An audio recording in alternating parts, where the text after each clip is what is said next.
అలాగనే మనందరము చూసినట్లయితే శిరస్సుకి ఎంతో ప్రాముఖ్యత ఉన్నదండి. శిరస్సు తలకు ఎంతో ప్రాముఖ్యత ఉన్నదండి.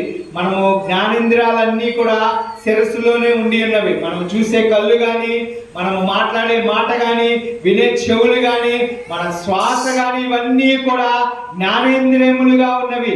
ఇవి దేవుడే మనకు శిరస్సుగా ఉన్నప్పుడు దేవుని యొక్క ఆలోచన బట్టి మనము నడవాలి, దేవుని యొక్క చూపుని బట్టి మనము నడవాలి.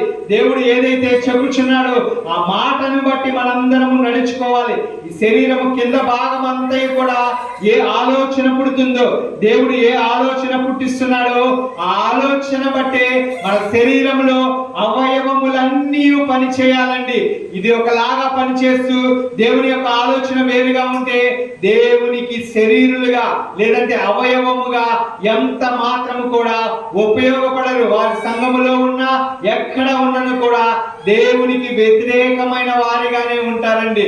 సంఘముగా ఉంటే, సంఘముగా పిలువబడితే వారందరూ కూడా దేవుని ఆలోచన చొప్పున, దేవుని యొక్క మాట చొప్పున